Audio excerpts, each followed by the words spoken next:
Halo teman-teman, di sini kami dari kelompok 6 akan mempresentasikan mengenai sistem pemerintahan Daendels. Nah, di sini saya akan mulai dari latar belakang Herman Willem Daendels.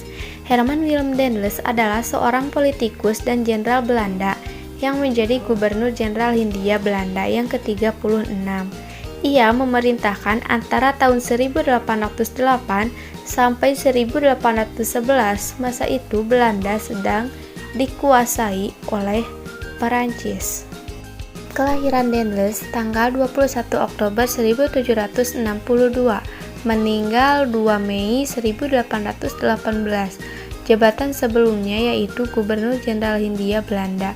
Pendidikan Universitas Harderwijk. Pasangan Aleida van Vlieren. Buku Stadsi Nederland. Anak Josina Christina Maria Daendels. Kebijakan Daendels dalam bidang politik dan pemerintah dibagi menjadi beberapa. Di antaranya yaitu yang ke-1, membatasi pengaruh kekuasaan kerajaan tradisional Indonesia terhadap aspek kehidupan masyarakat. Kedua, membagi Pulau Jawa menjadi 23 karesidenan. 3. Kedudukan bupati sebagai penguasa tradisional. Dan yang keempat, yaitu membagi wilayah Jawa menjadi 5 bagian, yaitu Surabaya, Sumeneb, Pasuruan, dan Gresik. Kebijakan sosial dan ekonominya juga dibagi menjadi beberapa, yaitu yang ke-1, mengharuskan rakyat pribumi untuk melaksanakan penyerahan hasil tani. Kedua, menjual tanah Indonesia kepada pihak swasta.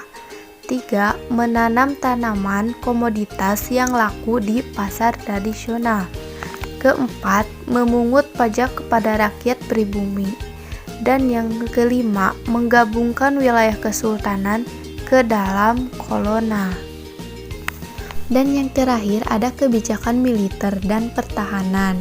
Dibagi menjadi beberapa. Yang pertama yaitu membangun benteng baru di sekitar Pulau Jawa. 2. Membangun pangkalan angkatan laut di Pelabuhan Anyer dan Ujung Kulon. 3. Membangun jalan raya Anyer untuk memudahkan mobilisasi pasukan. 4. Menjadikan penduduk pribumi menjadi pemerintah kolonial. Dan yang kelima, membangun pabrik senjata di Surabaya dan Semarang. Berakhirnya sistem pemerintahan Daendels. 211 tahun yang lalu, pada tanggal 29 Juli 1811, Gubernur Jenderal Hindia Belanda Herman Willem Daendels pulang ke Prancis. Hari itu kuasa Daendels di Nusantara resmi berakhir. Dampak positif hari ini membawa banyak dampak positif bagi Indonesia, terutama membangun infrastruktur, yaitu 1. Dibangunnya jalan raya Pos Anyar Panarukan sepanjang pesisir Pulau Jawa.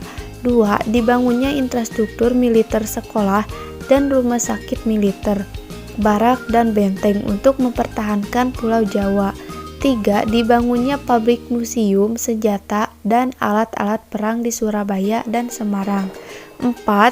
Berkurangnya korupsi pejabat kolonial karena kebijakan pemberantasan korupsi Daendels. Walaupun begitu, Daendels sendiri terlibat dalam korupsi dan penyelewangan dana. Cukup sekian dan terima kasih.